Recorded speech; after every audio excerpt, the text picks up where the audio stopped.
Our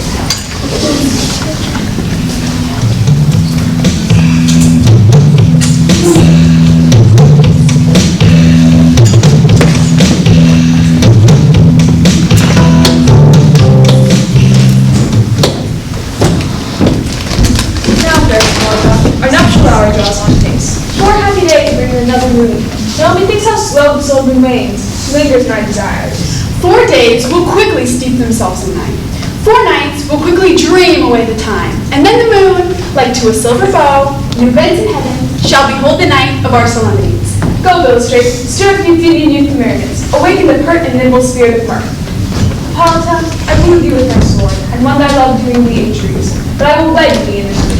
With pomp, with triumph, and with revelry. Happy be Theseus, our renowned Duke.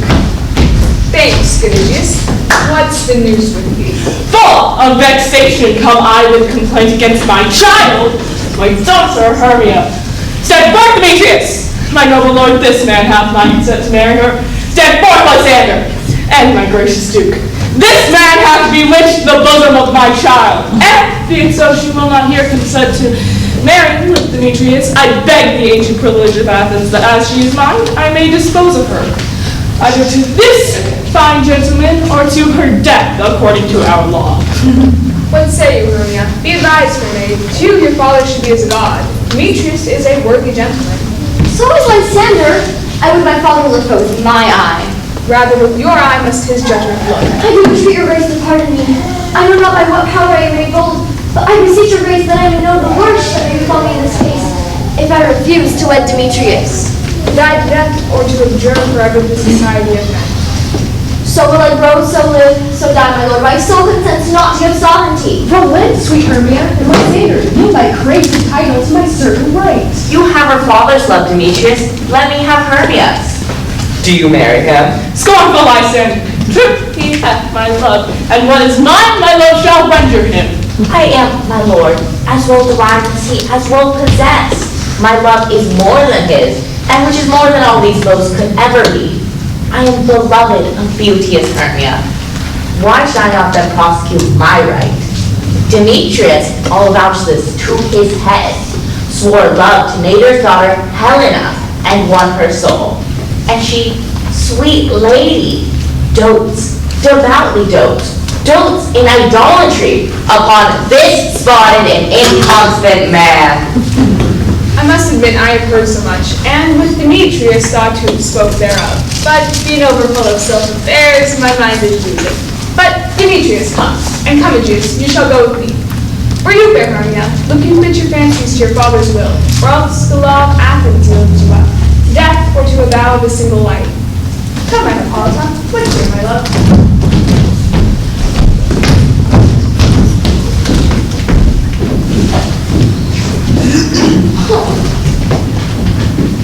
How now, my love? Why is your cheek so pale? How chance the roses there do fade so fast? They like for want of rain, which I could well beteem from the tempest of my eye.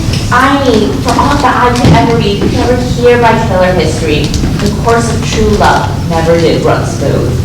Oh, well, to choose love by another's eyes. Hear me, Hermia. I have a widow aunt, a dowager. From Athens is her house remote 7 leagues. There, gentle Hermia, may I marry thee, and to that place the sharp Athenian law cannot pursue us. If thou lovest me, then steal forth thy father's house tomorrow night, and in the wood a league without the town, where I did meet thee once with Helena. There I will stay for thee. My good Lysander, I swear to thee by Cupid's strongest bow, in the same place that thou hast appointed me tomorrow, truly will I be with thee. Keep promise, love. Look, here comes Helena. Oh, Godspeed, fair Helena, whither away? Call you me fair? That fair again I'd say. Demetrius loves your fair, oh, happy fair. Sickness is catching, oh, were favor so yours would I catch, fair Hermia, ere I go.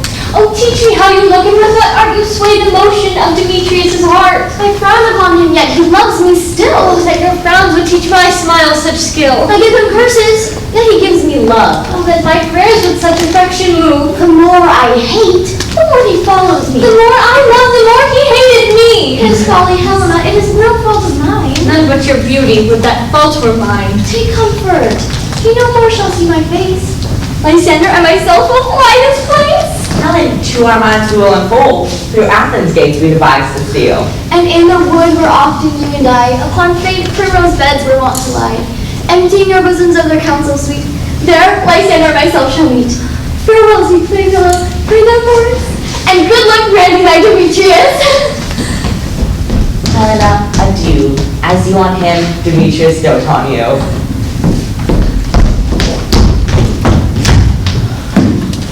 How happy some or others some can be. Through Athens I am thought as fair as she. But what of that? Demetrius thinks not so. He will not know what all but he do know. Love looks not with the eyes, but with the mind. And therefore is winged Cupid painted blind. For ere Demetrius looked on Hermia's eyne, he held down oaths that he were only mine. And when this hail, some heat from Hermia felt, so he dissolved, and showers of oats did melt. I will go tell him of fair Hermia's flight. Then to the wood will he tomorrow night pursue her, and for this intelligence, if I have thanks, it is a dear expense. But herein me nigh, to enrich my pain, to have his sights thither and back again.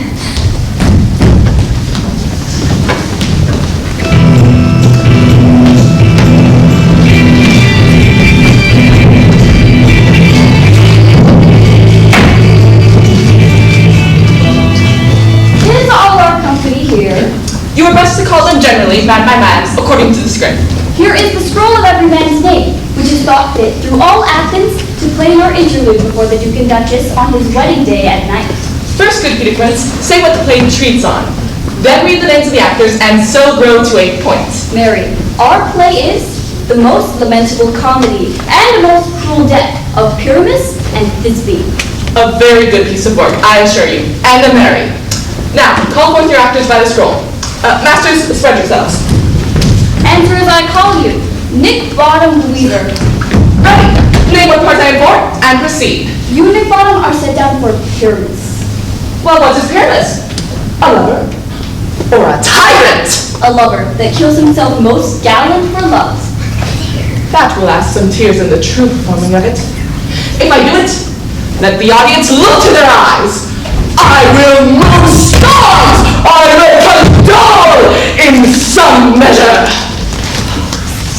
To the rest. And yet, my chief humor is for a tyrant. I could play Hercules barely, or a part to tear a cat in to make all split. Listen here. The raging rocks and shivering shocks shall break the locks of prison gates, and Venus' car shall shine from above and make a knoll of foolish fates!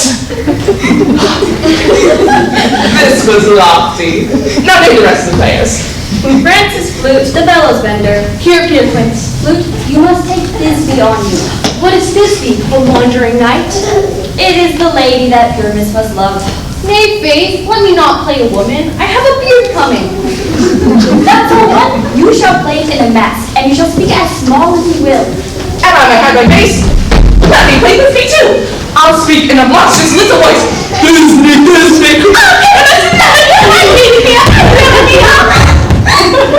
No. You must play Pyramus and Flute with Thisbe.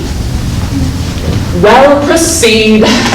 Robin Starveling, the tailor. You, Peter Quince. Robin Starveling, you must play Thisbe's mother. Tom Snapstinker. Here, Peter Quince. You, Pyramus's father. Myself, Thisbe's father.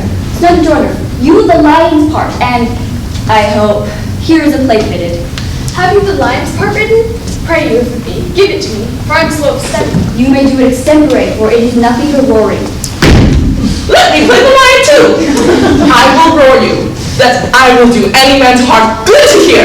I will roar you, that I will make the duke say, let him roar again. Let him roar again. And you should do it too terribly, that you would frighten the Duchess and the ladies that they would shriek. And that is enough to hang us all. That would hang us, every mother's son. But I will raise my voice, so that I will roar you. As for any sacred done, I will run as for any nightingale. You can play no part but Pyramus. For Pyramus is a sweet-faced man, a proper man, as one should see in a summer's day. A lovely gentleman-like man, therefore you must needs play Pyramus. Well, I will undertake it. Master, here are your parts, and I must entreat you, request you, and desire you to come and by tomorrow night and meet me in the palace wood, a mile without the town by moonlight. There will we rehearse. There will we meet, and we will rehearse most obscenely and courageously. Take pains, be perfect. Adieu. At the Duke's Oak we meet. Enough, hold or cut bowstrings.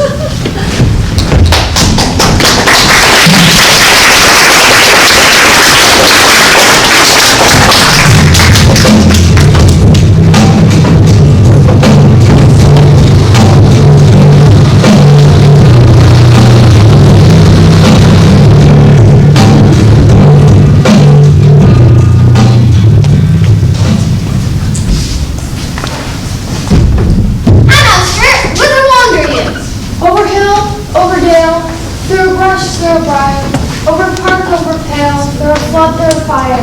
I do wander everywhere, swifter than the moon's spear, and I still the fairy queen to doom the orbs upon the green. I must go seek some dewdrops here, and hang a pearl on every cowslip sear. Farewell, thou lovely spirits, I'll be gone. Our queen and all our elves can hear not. The king doth keep his revels here tonight. Take heed, the queen come not within his sight. For Oberon is passing fell and rack because it's her intended half. A loved boy stolen from an Indian king. She never had so sweet a changeling. And jealous Oberon would have to draw night of his train to trace the forest wild. But she prefers swift holds the boy, crumbs him with flowers, and makes him all her joy. Either I mistake your shape, and make me quite. You are that shrewd and knavish sprite called Robin Goodfellow. Are not you he, that frights the maidens of the villagry? Those that hobgoblin and call you sweet puck, you do their work and they shall have good luck. Thou speakst aright. I am that merry wonder of the night. I jest to Oberon and make him smile. One eye, fattened, bean-fed horse beguile, name and likeness of a filly foal. But room, fairy, here comes Oberon. And here my mistress would that you were gone.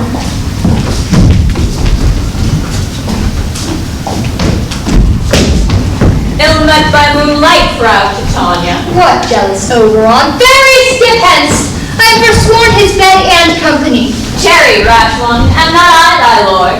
Then I must be thy lady. But why art thou here, come from the farthest steppe of India? But that, forsooth, the bouncing Amazon, your buskinged mistress and your warrior love, to Theseus must be wedded. And do you come to bring their bed joy and prosperity? How canst thou thus? For shame, Titania. Glance at my cradle with Hippolyta, knowing I know thy love to Theseus. These are the forgeries of jealousy! And never since the middle summer spring met we on hill and dale, forest or mead, to dance our ringlets to the whistling wind. But with thy brawls thou hast disturbed our sport. Therefore the wind, piping to us in vain as in revenge, hath sucked up from the sea contagious fogs, which falling in the land have every pelting river made so proud that they have overborne their continents. Therefore the moon, the governess of floods, pale in her anger, washes all the air. That rheumatic disease do abound, and through this distemperature we see the seasons alter. The spring, the summer, the childing autumn, angry winter, all change their wonted liveries. And the mazed world by their increase now knows not which is which. And the same progeny of evils comes from our debate, from our dissension. We are their parents and original. Do you amend it then? It lies in you. Why should Titania cross her Oberon? I do but beg a little changeling boy to be my henchman. Set your heart at rest. The fairyland buys not the child of me. His mother was a votress of my order, and in the spiced Indian air, By night full often hath she gossiped by my side. But she, being mortal, of that boy did die. And for her sake do I rear up her boy. And for her sake I will not part with him. How long within this wood intend you stay? Perchance till after Theseus' wedding day. If you will patiently dance in our round and see our moonlight revels, go with us. Give me that boy and I will go with thee. Not before thy fairy kingdom. Fairies away! We shall chide downright if I longer stay.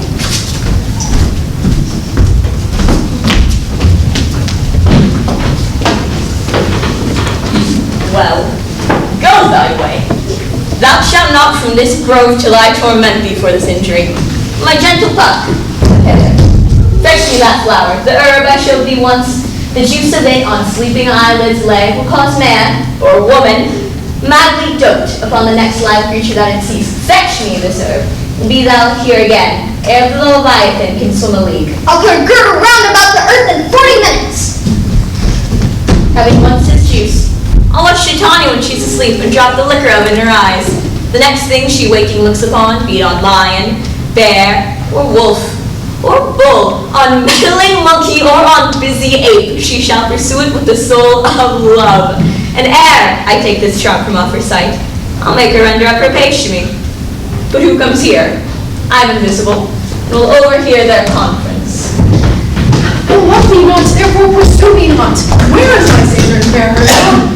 The one I'll slay, the other slayeth me. Thou toldst me they were stolen unto this wood, hence get thee gone and follow me no more. You draw me, you hard-hearted adamant. Do I entice you? Do I speak you fair? Or rather, do I not in plainest truth tell you I do not know cannot love you? And even for that do I love you the more. I am your spaniel, and Demetrius, the more you beat me, I will fawn on you. Use me even as your spaniel. Spurn me, strike me, neglect me, lose me.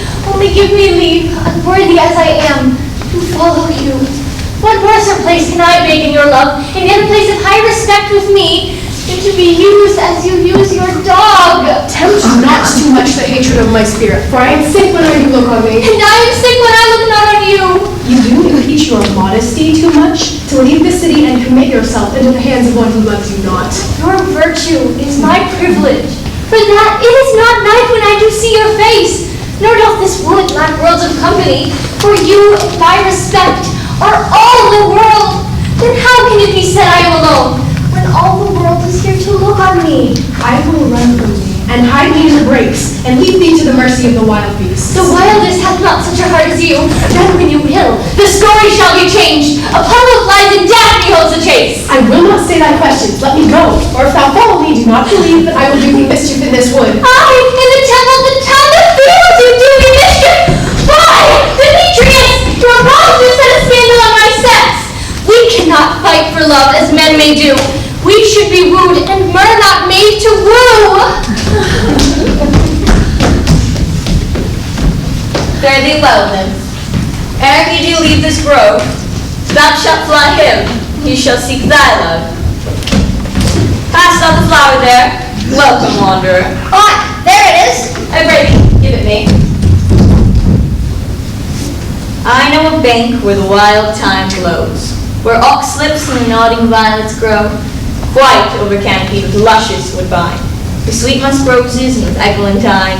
There sleeps Titania, sometime of the night, lulled in these flowers of dances and delight, and with the juice of this, I'll streak her eyes and make her full of hateful fantasies.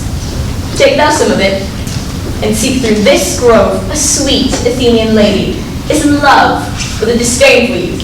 Anoint his eyes, but do it when the next thing he espies may be the lady. Thou shalt know the man by the Athenian garments he hath on, perfected with some care, that he may prove more fond on her than she upon her love. And look thou meet me ere the first cock crow. Fear not, my lord, your servant shall do so.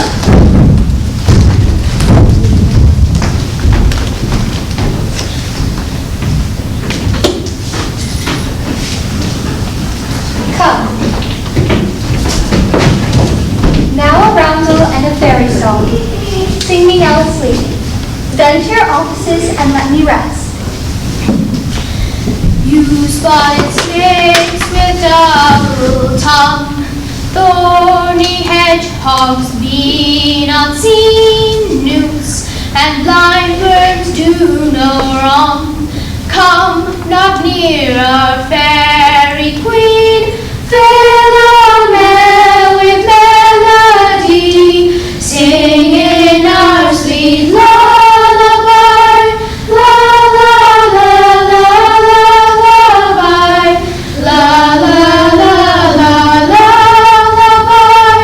Never harm nor spell nor charm, come our lovely lady night. So good night with lullaby.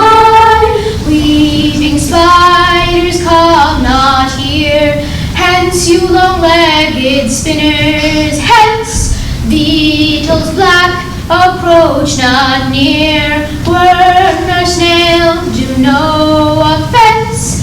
Philomel with melody, singing our sweet lullaby, la la la la lullaby, la la la la lullaby. Never harm nor spell nor charm, come our lovely lady night. So good night with lullaby.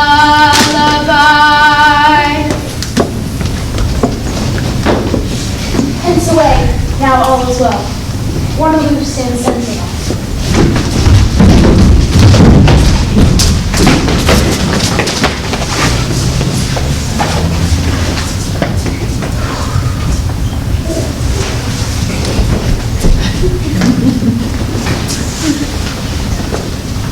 What thou seest when thou newest wake, do it for thy true love take.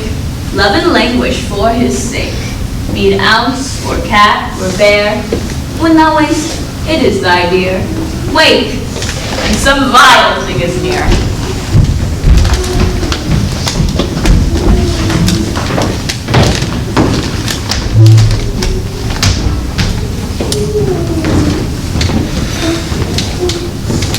Fair love, to fain with wandering in the wood, and to speak troth, I got away. Well, restless Hermia, you think it good, and tarry for the comfort of the day. Be it so, Lysander, find you out of bed, for I upon this bank will rest my head. One turf shall serve as a pillow for us both. One heart, one bed, two bosoms in one trough. Nay, good Lysander, for my sake, my dear, play further on, and do not lie too near. Oh, take the sense, sweet, of my innocence. Love takes the meaning in love's conference. I mean, that my heart and yours is knit, so that but one heart we can make of it. Two bosoms interchanged with an oath, two bosoms in a single trough. So then by your side no venture me deny, for lies, O Hermia, I do not lie. Lysander riddles very prettily. Now much beshrew my manners and my pride. If Hermia meant to say Lysander lied, but gentle friend, for love and courtesy, Lie for the rock. and good night, sweet friend. Thy love never arts, but it is so till I sleep life end. And add life when I am loyalty. Here is my bed, sleep, give thee all its rest. With half that wish, the wishes I express.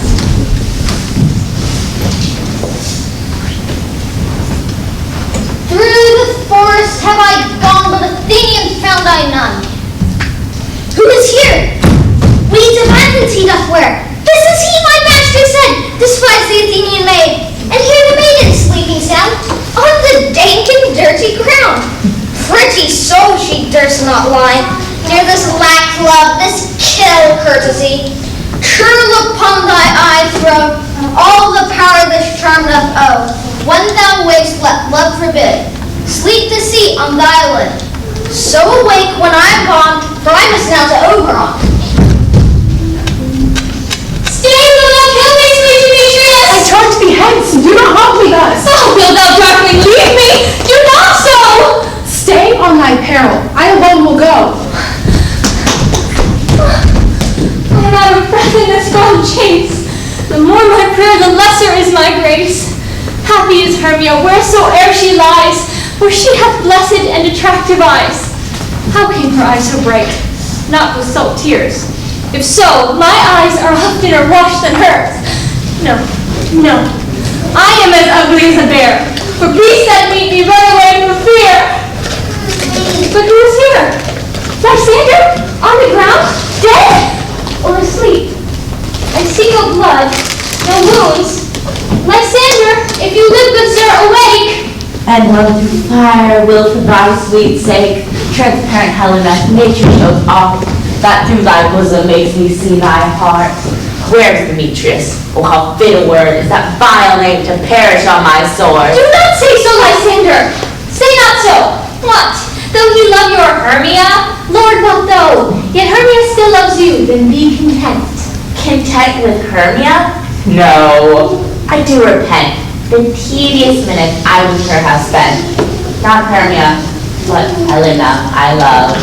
For not change your waiting for a dove.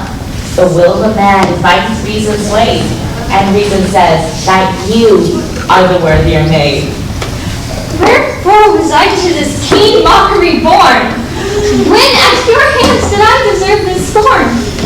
It's not enough, young man, that I did never know, nor never can, deserve a sweet look from Demetrius's eye.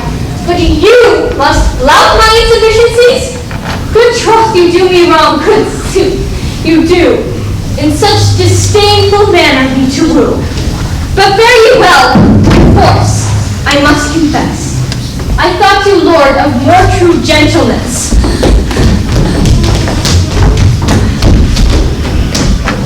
She sees not Hermia. Hermia, sleep thou there, and never mayst thou come Lysander near. For as a serpent of the sweetest things, the deepest loathing to the stomach brings. So ask my serpent my heresy, of all be hated, but most of me. All my powers address your love and might, to honor Helen and to be her knight.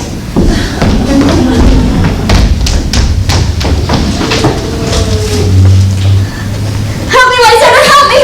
Do thy best to pluck this crawling serpent from my breast! Ay me! What pity, what dream was here? Lysander, look how I do quake with fear. Methought a serpent ate my heart away, and you sat smiling at its cruel prey. Lysander? What removed? Lysander? Lord? No sound, no word. No? Then I well perceive you are not nigh. Either death or you, I'll find immediately.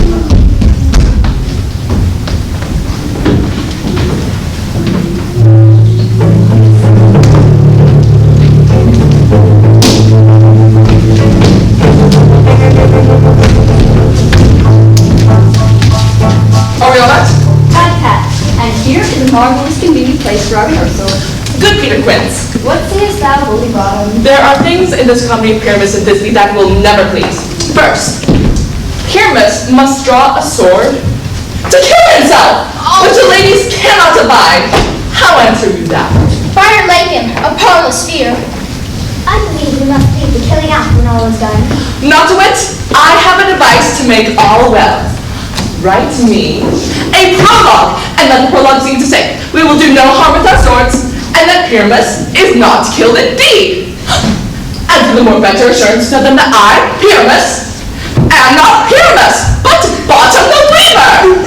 This will put them out of fear. Will not the ladies be afeard of the lion? I fear it, I promise you. A lion amongst ladies is a most dreadful thing. Nay, he himself must speak through saying, fair ladies, I would wish you, or I would request you, I would entreat you, not to fear, not to tremble, my life for yours. If you think I come hither as a lion, it were pity of my life. Nay, I am no such thing. I am a man, as other men are. And there indeed let him plainly state his name and say he is Snug the Joyman. Well, it shall be so. But there is two hard things. That is, to bring the moonlight into the chamber. For you know, Pyramus and Thisbe did meet by moonlight. Doth the moon shine the night we play our play? A calendar. Look me on back. Find out who's back. Yes, let's try that night. Why then, you may leave a casement in the great chamber window where we are to play open, and the moon may shine in at the casement. Aye. Or else, one must come in with a bush of thorns and a lanthorn and say he is to present the person of moonshine. Then there is another thing. We must have a wall in the great chamber, for Pyramus of Thisbe says the story did talk through the chink of a wall. You can never bring in a wall. What say you, Bottom? Some man or other must present wall, and he may hold his fingers thus, and through that cranny shall Pyramus and Thisbe whisper. If that may be, then all is well. Come, sit down, every mother's son, and converse your hearts. What heaven homespuns have we swaggering here? So near the cradle of the fairy queen. What? A play towards? I'll be an auditor, an actor too, perhaps, if I see cause. Speak, Pyramus. Thisbe, stand forth. Thisbe, thy flowers of odious savor sweet. Odor. Odor savor sweet. So have thy breath, my dearest Thisbe dear. But talk, our voice, stay thou at here a while, and by and by I will to thee appear. Fearless than ever good year. Must I speak now? I very must, and you must understand. It goes by to see a noise be heard, and to come again. Most radiant Pyramus, most lily white of hue, I'll leave thee, Pyramus, at Ninny's tomb. Ninus to Why? You must not speak that yet. That you answer to Pyramus. You speak all your lines at once, cue and all. Pyramus, enter. Your cue is past. It is never tired. Oh, as truest horse, that yet would never tire. If I were fair, Thisbe, I were only thine. Oh, monstrous! Oh, strange! We are haunted. Pray masters, fly masters. Oh! I'll follow you. I'll lead you back around. What? Run away! This is a knavery of them to make me afeared. Oh, Bottom, thou art changed. What do I see of thee? What do you see? You see an asset of your own, do you?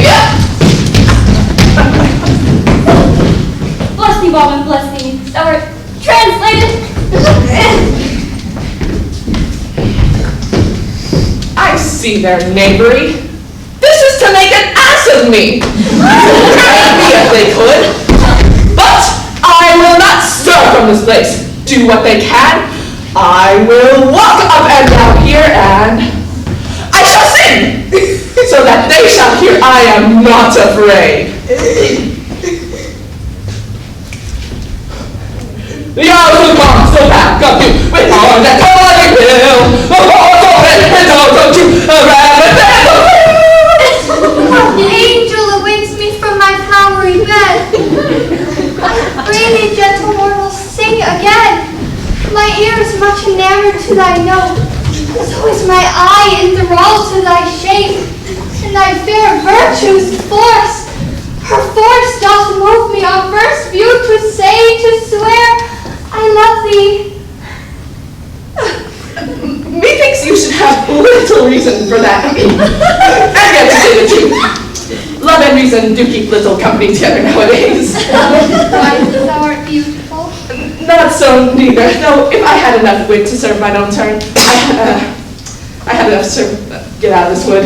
Out of this wood do not desire to go. Thou shalt remain here whether thou wilt or no. I am a spirit of no common rate. The summer still doth tend upon my state. And I do love thee, therefore go with me. I'll give thee fairies to attend on thee, and I will purge thy mortal grossness. So thou shalt like an airy spirit go. Pea blossom, cobweb, moth, mustard seed, ready, and I. Where shall we go? Be kind and courteous to this gentleman. Feed him with apricots and dewberries. To have my love to bed and to arise, and pluck the wings from painted butterflies. to fan the moonbeams from his sleeping eyes. Nod to him, elves, and do him courtesies. Hail, mortal. Hail! Hail! Hail! I cry your worship's mercy heartily. I beseech your worship's name. How then? I shall desire you for acquaintance, good Master Cobweb. If I cut my finger, I shall make love with you. Your name, honest gentleman. Peace Blossom. I pray, commend me to Mistress Squash, your mother. Your name, I beseech you, sir. Mustard seed. Good Master Mustard Seed. I promise you, your kindred hand made my eye water ere now. I shall desire you for acquaintance, good Master Mustard Seed. Come, wait upon him. Lead him to my bower. The moon, methinks, looks with a watery eye, and when she weeps, weeps every little flower, lamenting some enforced chastity. Tie up my love's tongue. Bring him silently.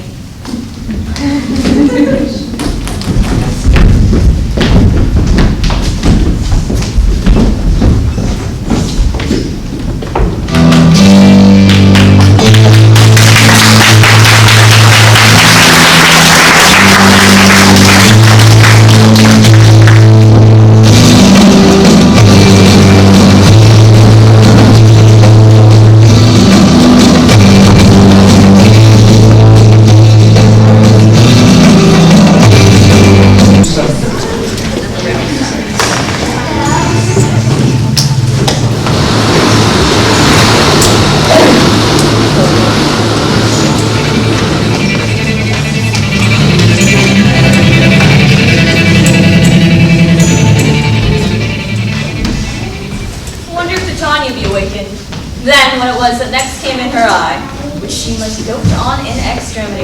Here comes my knight. How now, mad spirit? What night rule now about this haunted grove? My mistress was a monster in a moth, near to her close and consecrated vow while she was in her dull and sleeping hour. A crew of panted, rude mechanicals that work for bread upon Athenian stalls were met together to rehearse a play intended for great Theseus' nuptial day.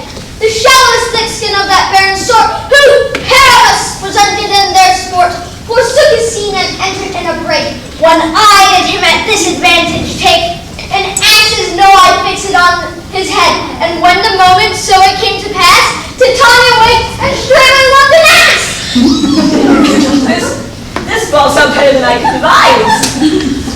But hast thou yet lashed the Athenian's eyes, voluptuous as I did bid thee do? I took him sleeping, that is finished too, and the Athenian woman by his side got when he waked, of course she must be on. Stand close, this is the same thing. This is the woman, but not this the man. Oh, why rebuke you him that loves you so? Like rest so bitter and a bitter foe. Now I would try, but I should use thee worse. For thou, I fear, hast given me cause to curse. If thou hast slain Lysander in his sleep, being our shoes in blood, plunge in the deep, and kill me too. It cannot be that thou hast murdered him. So should the murderer look, so dead, so grim. So should the murdered look, and so should I, pierced through the heart with your stern What's cruelty. this to my Lysander? Where is he? Oh, good Demetrius, wilt thou give him me? I had rather give his carcass to my house. Out, dog, out, cur! Thou drivest me past the bounds of maiden's patience. Hast thou slain him, then henceforth never be numbered among men. You spend your passion on a misprized moon. I am not guilty of Lysander's blood, nor is he dead, for all that I can tell. I pray thee then, tell me then that he is well. And if I could, what should I get there for? A privilege never to see me more. From thy hated presence part I so. See me no more, whether he dead or no. There is no following her this fierce vein. Here therefore for a while will I remain. So sorrow's heaviness doth heavier grow. For debt that bankrupt sleep doth sorrow owe, which in some slight measure it will pay, if for his tender here I make some stay. What hast thou done? Thou hast mistaken quite, and laid the love juice on some true love's sight. Of thy misprovision, perforce must ensue. Some true love turned, and not a false turned true. Then fate o'errules that one man holding trump, a million fail confounding no thunder. About the wood go swifter than the wind. And Helena, of Athens look thou fine. By some illusion see thou bring her here. I'll charm his eye against she do appear. I go, look how I go, swifter than an arrow from a Tartar's bow.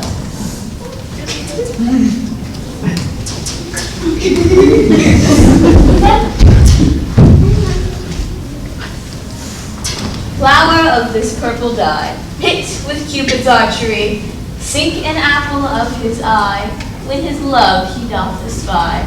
Let her shine as gloriously as the Venus of the sky. When thou wakest, if she be by, beg of her for remedy. Captain of our fairy band, Helena is here to end the youth mystic by me, pleading for a lover's fee. Shall we dare from pageancy? Lord, what fools these mortals be! Stand aside, the noise can make will cause Demetrius to win. Then will 2 at once we want, that must needs be sport alone!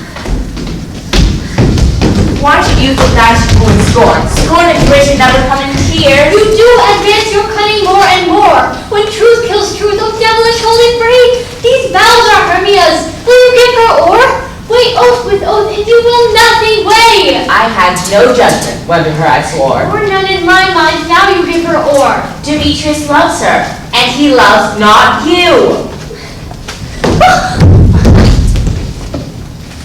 Oh, Helena, goddess, nymph, perfect, divine.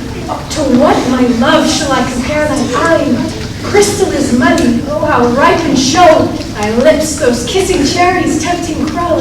When thou holdst up thy hand, oh let me kiss this princess of pure white, the seal of bliss. Oh, spite.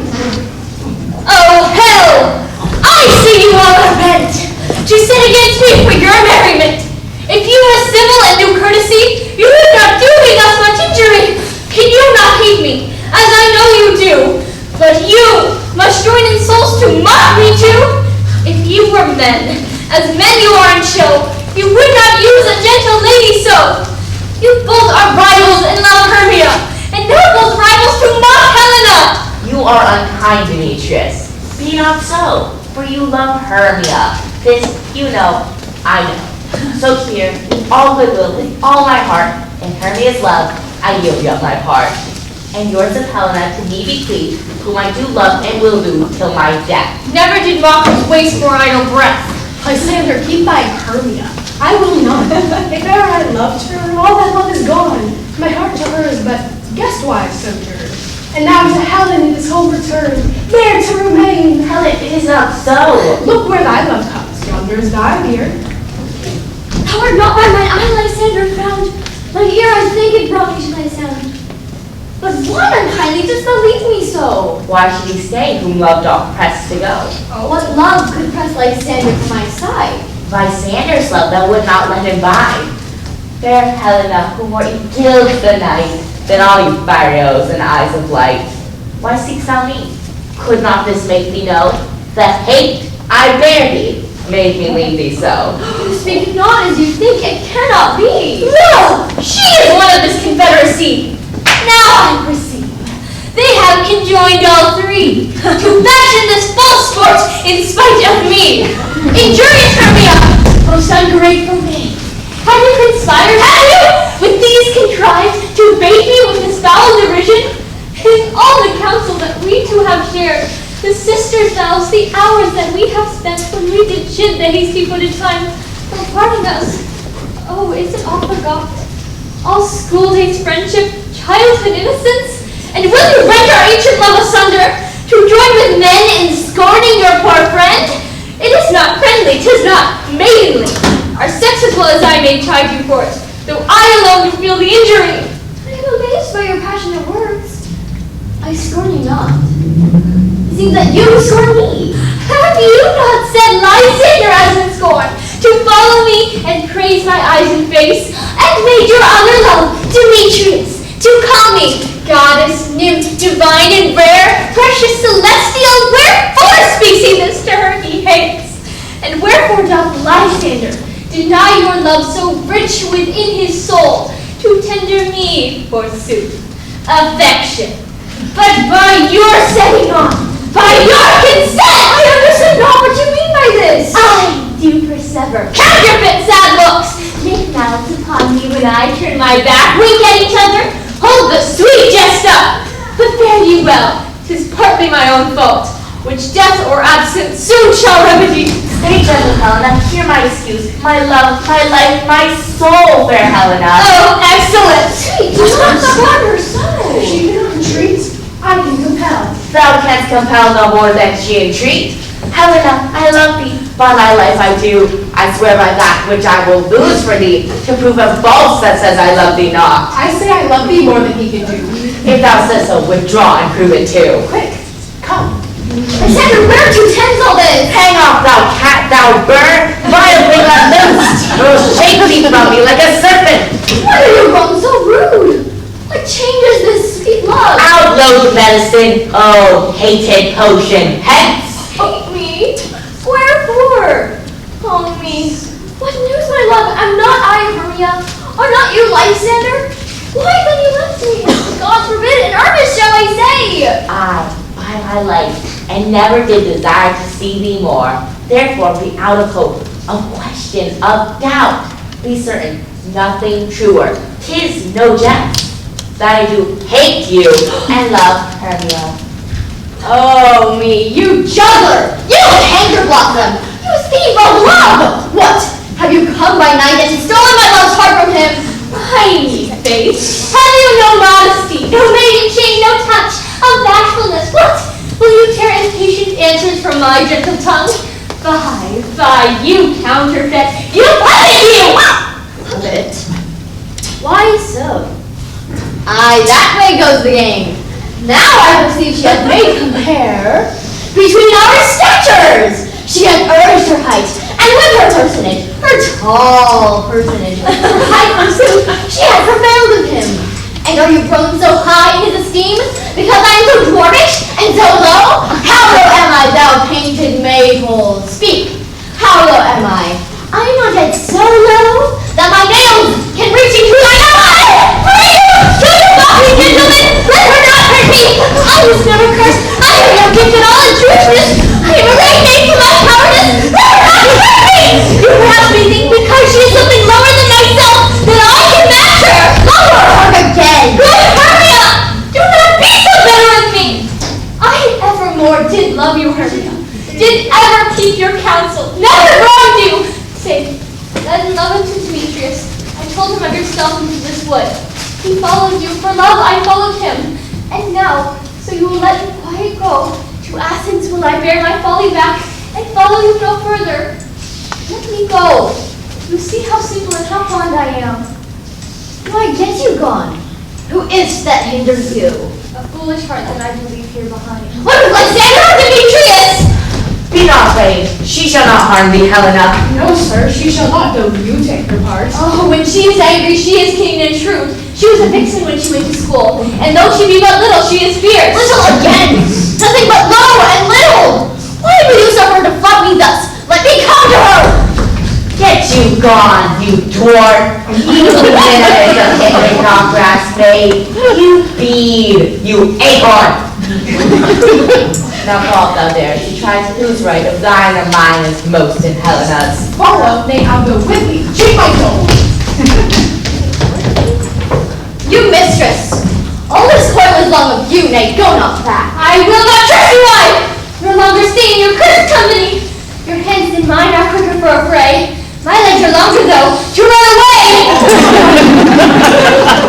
I am amazed, and know not what to say.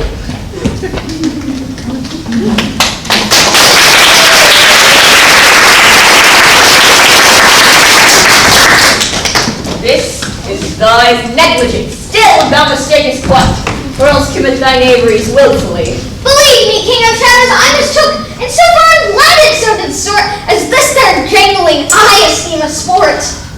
Thou seest these lovers seek a place to fight.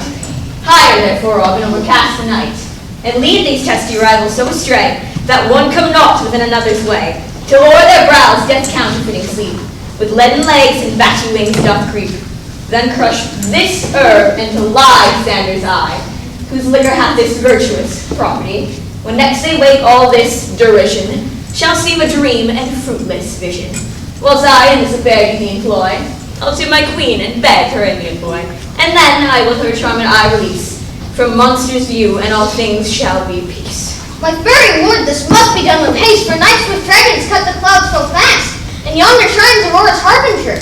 Haste, make no delay, we may effect this business yet ere day. Up and down, I will lead them up and down. I am feared in field and town, goblin lead them up and down. Here comes one. Where art thou, proud Demetrius? Speak thou now. Here, gone, drawn and ready, where art thou? I will be with thee straight. Follow me then to plainer ground. Lysander, speak again. Thou runaway, thou coward, art thou fled? Speak, in some bush. Where dost thou hide thy head? Thou coward, art thou praying to the stars? Tell in the bushes that thou look'st for wars. Yea, art thou there? Hold my voice, we'll try no magic yet.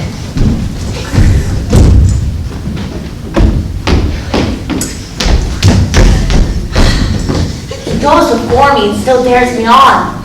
When I come where called, then he is gone. The villain is much lighter heeled than I. I followed fast, but faster he did fly. That fall am I in dark uneven day way. And here will rest me. Come thou gentle day, for but once thou show me thy great light, I'll find Demetrius and revenge this fight. Ho, ho, ho, coward! Why comest thou not? Where art thou now? Come hither, I am here. Nay then, thou mockst me. Thou shalt abide this dear, if ever I thy face by daylight see. Now go thy way. Faintness constraineth me to measure up my length on this cold bed. My day's approach look to be visited.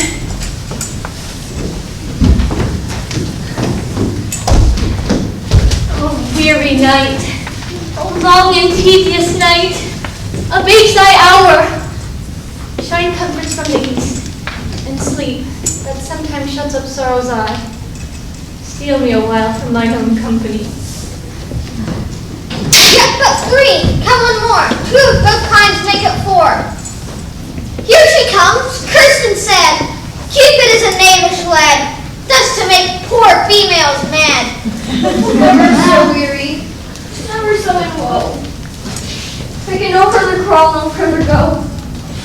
Here will I rest me till break of day. Heaven's shield, Lysander, if they mean a fray. On the ground, sleep sound. I'll apply to your eye, gentle lover remedy. When thou wakes, takes true delight in the sight of thy former lady's eye. Jack shall have Jill, naught shall go ill.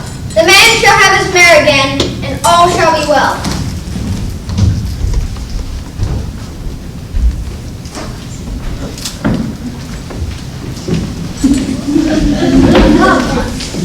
Sit thee down upon this flowery bed, while I thy amiable cheeks do toy, and stick musk roses in thy sweet smooth head, and kiss thy fair large ears, my gentle joy. Where's Peas Blossom? Ready? Scratch my head, Peas Blossom. Where's Monsieur Cobweb? Ready! Monsieur Cobweb, good Monsieur. Get you your weapons in hand, and kill me a red-head tumblebee, and bring me the honey bag. Have it here, the honey bag, bring it not. Where's Monsieur Mustard Seed? Ready? Monsieur Mustard Seed, good Monsieur. Give me your knee. I pray you, leave your courtesy, good Monsieur. What's your whim? Nothing but held cavalry cobweb to scratch. I must to the barber's, Monsieur, for methinks I am marvelous hairy about the face. What? Wilt thou hear some music, my sweet love? I have a reasonable good ear in music. Let's have the tongs and the bones. Or, say, sweet love, what thou desires to eat. Truly, I could munch your good dry oats. Methinks I have a desire to a bottle of hay. Good hay, sweet hay hath no fellow. I have an adventurous fairy who shall seek the squirrel's horn and fetch thee new nuts. I'd rather a handful or two of dried peas. But I pray you, let none of your people stir me. I have an exposition of sleep come upon me. Sleep thou, and I will wind thee in my arms. Fairies, be gone, and be always away.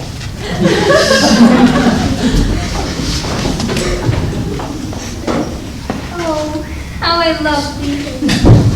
How I dote on thee.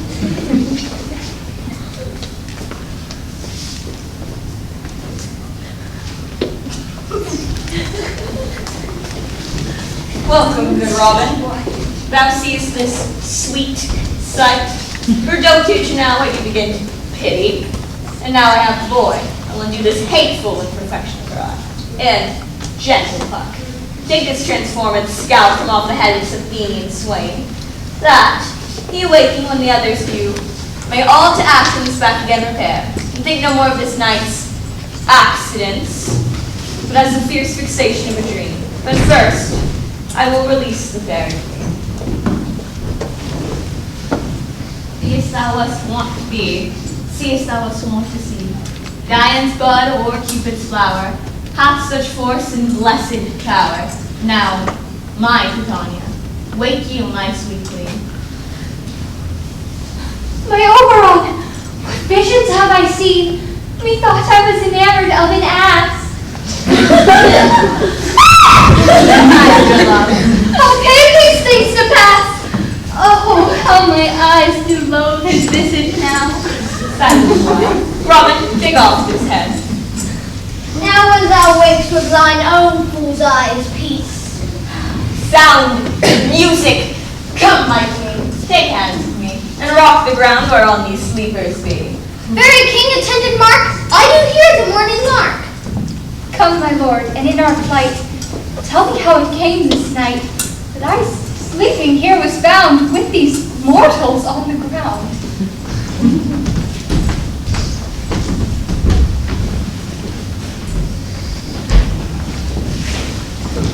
We will, fair queen, up to hounds talk, and mark the musical confusion of hounds and echo in conjunction. I was with Hercules and Cadmus once, when on a wood of Crete they bade the bear, with hounds of Sparta. Never did I hear so musical a discord, such sweet thunder. My hounds are bred out of the Spartan kind, slow in pursuits but match their mouth like bells. Judge when you hear. Soft, what shoots are these? My lord, this is my daughter here asleep. And this Lysander, this Demetrius, this Helena, old Nader's Helena. I wonder at their being here together. But speak, Aegeus, is this not the day that Hermia should give up her voice? It is, my lord. Good morrow, friends! St. Valentine's is past. Begin these wood birds but to couple now. Pardon, my lord. I pray you all stand up. I know you two are rival enemies. How comes this gentle concord in the world? Lord, I shall reply amazedly, half sleep, half waking. But as yet, I swear, I cannot truly say how I came here. Enough! Enough, my lord, you have enough. They would have stolen away, they would, Demetrius, thereby to have defeated you and me. My lord, fair Helen told me of their stealth, of this their purpose hither to this wood, and I, in fury, followed them. Fair Helena in fancy following me. But, my good lord, I wot not but with power, but by some power it is. My love to Hermia melted as the snow. Seems to me now the object and pleasure of my eye is only Helena. To her, my lord, was I betrothed ere I saw Hermia. But like in sickness did I loathe this food, but as in health, come to my natural taste, do I wish it, love it, long for it, and will forevermore be true to it. For lovers who are fortunately met. Of this discourse we shall hear anon. Aegeus, I will overbear your will. For in the temple, by and by with us, these couples shall eternally be knit. Away to Athens, 3 and 3, we'll hold a feast in great solemnity. Come, Apollo.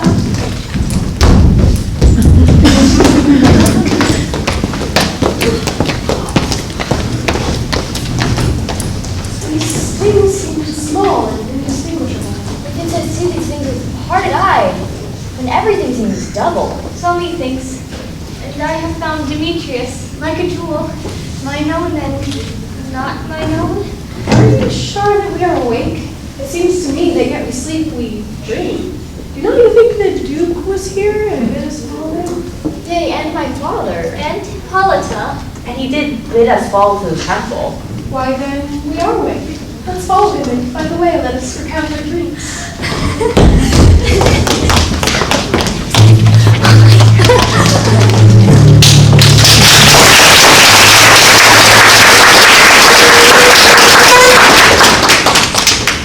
When my cue comes, call me and I will answer.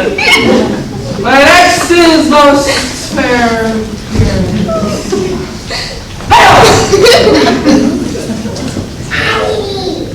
Peter Quince. Flute, the bellows bender. Stout, the tinker. Starling? God's my life, stolen hence and left me asleep. I have had a most rare dream. I have had a vision. Pass it with a man to say what thing it was. Man is but an ass if he go about to expound this dream. Methought I was. There is no man can tell what. Methought I was. And methought I had. Man is but a patched fool if he go about to offer what methought I had. The eye of man hath not heard, the ear of man hath not seen. Man's hand is not able to taste, his tongue to conceive, nor his heart to report what that dream was. I shall give to Peter Quince to write a ballad of this dream, and it shall be called Bottom's Dream, because it had no bottom. And I will sing it at the latter end of the play before the Duke, peradventure, to make the more gracious. I shall sing it at her death.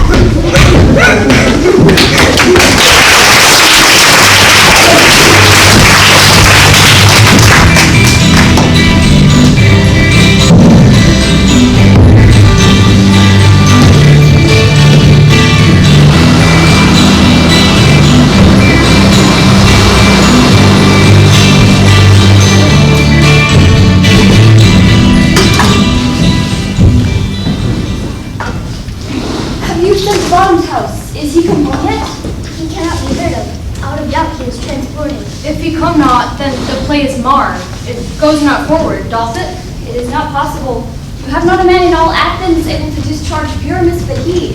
No, he hath simply the best wit of any handicraft man in Athens. Yea, and the best person too.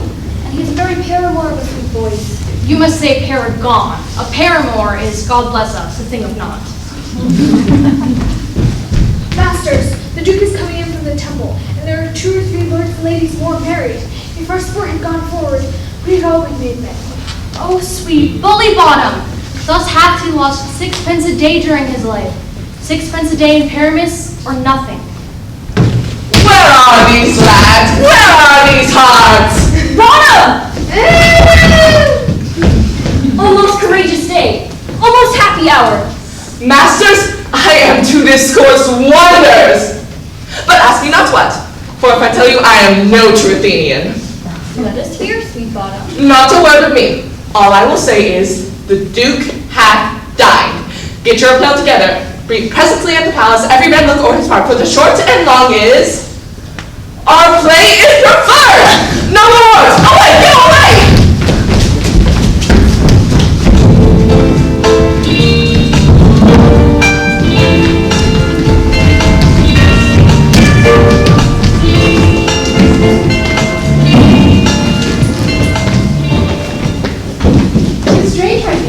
These lovers speak of. It is more strange than true, and they never believe these antique fables nor these fairy toys. Lovers and madmen have such deceiving ways and apprehend more than true reason ever comprehends. But all the story of the night told over, and their minds transfigured so together, were winsome in fancy's images, engrossed to something of great constancy. But howsoever, strange and admirable. Here come the lovers, full of joy and mirth.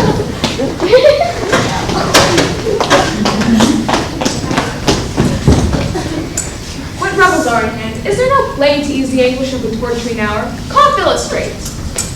Here, mighty Theseus, a play there is, my lord, some 10 words long, which which is as brief as I can put, but by 10 words, my lord, it is too long, which makes it tedious. For all in the play, there is not one word apt, not one player fitted. And we will hear it. Hard-headed men that work in Athens here, which never labored in their minds till now, and now have toiled on breathed memories of this same play against your nuptial. We will hear it. No, no, my noble lord, it is not for you. I have heard it over, and it is nothing, nothing in the world. We will hear it, for nothing can ever be amiss. When simpleness and duty tender it. Go, bring them in, and take your places, ladies. I love not to see Retrobus overcharged in duty in his service perishing. My gentle sweet, you should say no such thing. He says they could do nothing in this kind. The kinder we to give them thanks for nothing. Our sport shall be to take what they mistake. So please your grace, the prologue is addressed. Let him approach.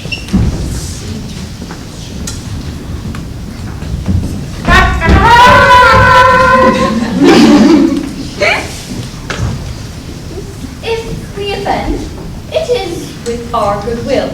That you should think we come not to offend, but with goodwill. To show our simple skill, that is the true beginning of our end. The actors are at hand, and by their show you shall know all that you are like to know. This fellow often stand upon points. Indeed, he hath played on his prologue like a child on a recorder. A sound, but not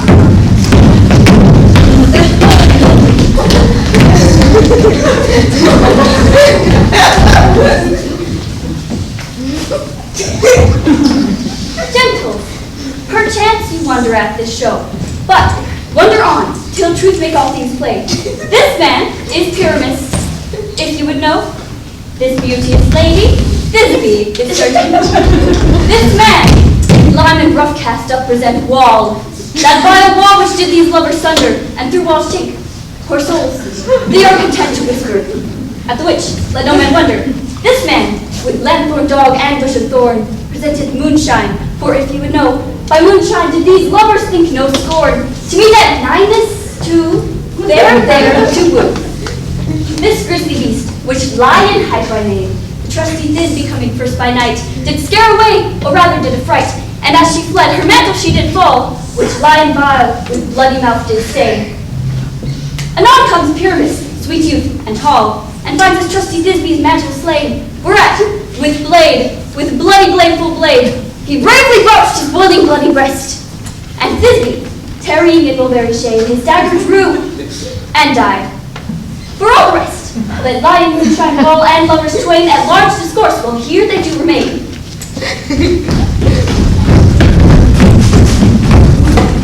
I wonder if the lion needs to speak. No wonder, my lord. One lion may when many asses do. In this same interlude, it doth befall that I, one snout by name, present a wall. Such a wall as I would have you think that had in it a crannied hole, or chink, through which the lovers, Pyramus and Thisbe, did whisper often very secretly. This low, this rough cast, and this stone doth show that I am that same wall. The truth is so. And this the cranny is, right and sinister, through which the fearful lovers are to whisper. Would you desire lion and dare to speak better? It is the wittiest partition I've ever heard discourse, my lord. Pyramus draws me to the wall. Silence. Oh, grim looked night! Oh, night, with hue so black! Oh, night, which our art, when day is not! Oh, night, alack! I feel my Thisbe's promise is forgot! And thou wall, oh sweet, oh lovely wall, that stand between her father's ground and mine. Thou wall, oh sweet, oh lovely wall, shower me my cheek, to blink through with mine eye. Thanks, courteous one, Job shield thee not for this. But what see I? No Thisbe do I see. Oh, wicked wall, through whom I see no bliss. Cursed be thy stout for thus deceiving me. The wall, methinks, to be insensible, should curse again. No, in truth, sir, he should not. Deceiving me is Thisbe's cue. She's to enter and I'm to spy her through the wall. Look, yonder she comes. It shall fall pat as I told you. Oh, wall, full often hast thou heard my moans, for pardon my fair Pyramus and me. My cherry lips have often kissed thy stones with lime inherited up in thee. I see a voice! Now arise in the chamber, and I can hear my distinct lips! Thisbe! My love thou art, my love I think. Think what thou wilt, I am thy lover's grace, and will kiss me through the heart of this vile wall! Not your lips at all. Wilt thou, as a nymphs to meet me straight away? Tide life, tide death, I come without delay.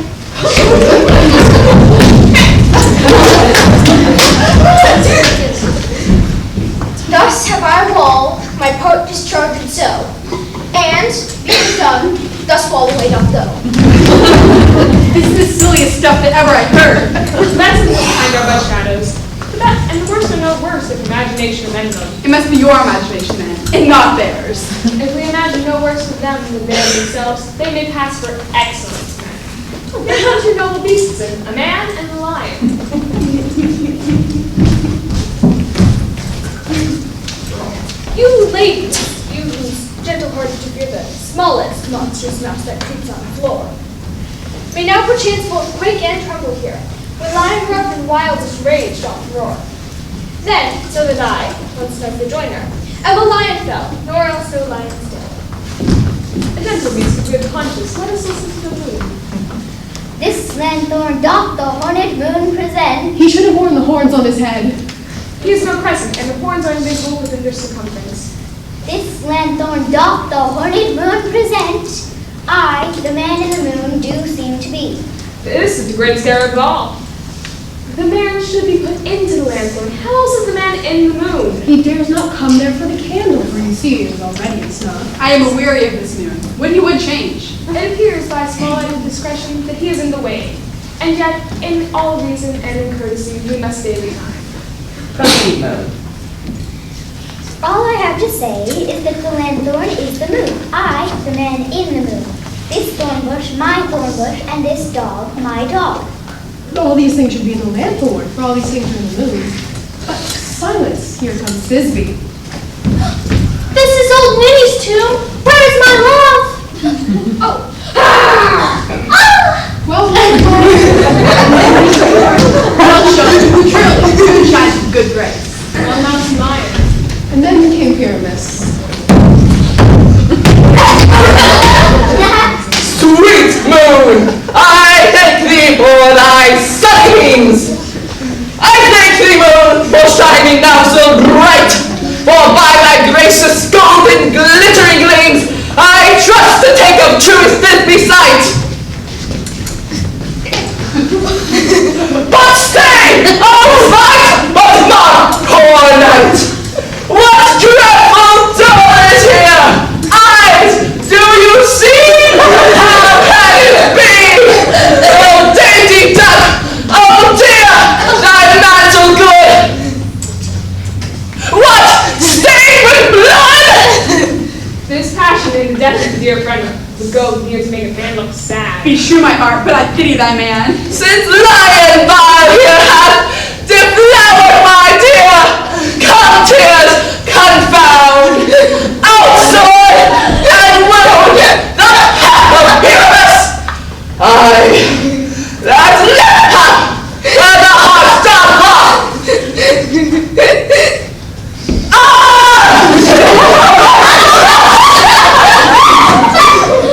Thus I die! Thus! Now I am dead. Now I am dead.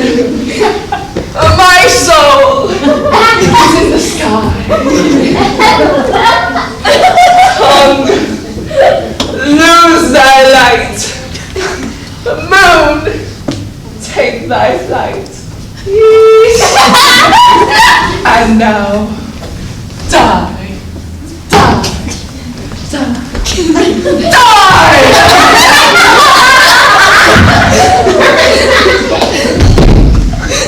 No die, but an ace for him, for he is but one. Less an ace man, for he is dead. He is nothing. With the help of the surgeon, he might yet recover and prove an ass. Ocean's moonshine is gone before Thisbe comes back and finds her lover. She'll find him by starlight. Here she comes, and her passion ends the play. Methinks she should not use a long one for such appearance. I hope she will be brief. Asleep, my love? What, dead, my dove? Oh, Pyramus, arise! Speak, speak, quite dumb, dead, the tomb must cover thy sweet eyes, these lily lips, this cherry nose, these yellow cowslip cheeks are gone, Lovers make moan, his eyes were green as leaves, tongue, not a word, come, trusty sword, come, blade, my breast and bruise. Ah! And farewell, friends, thus this the ends. Adieu, adieu, adieu. Lion and moonshine are left to bury the dead. I can waltz too.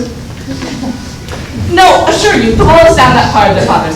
Will please you see the epilogue? No epilogue, I pray you, for your play needs no excuse. Never excuse, for when all the players are dead, there needs none to blame. Mary, he who would have written had played Pyramus and hanged himself with Thisbe's garter. It would have been a fine tragedy. And so it is truly and very nobly discharged.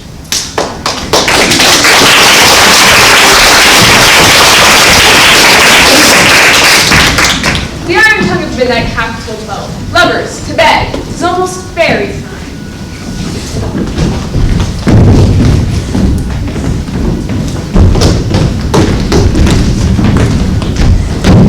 Now the hungry lion roars, and the wolf behows the moon, whilst the heavy plowman snores, all with weary task fordone.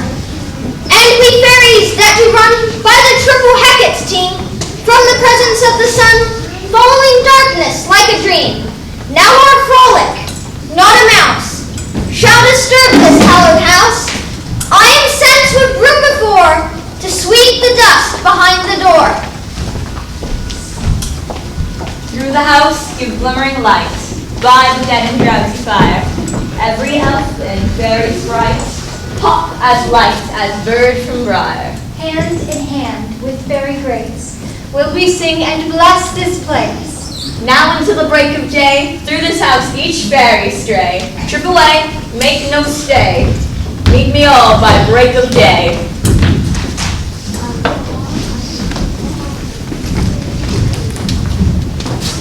If we shadows have offended, think but this, and all is mended, that you have but slumbered here, while these visions did appear. And this weak and idle theme, no more yielding, but a dream. Gentles, do not reprehend, if you pardon, we will mend. And as I am an honest puck, if we have unearned luck, now to escape the serpent's tongue, we will make amends ere long. Else, the puck a liar call. So good night unto you all. Give me your hands if we be friends, and Robin shall restore amends.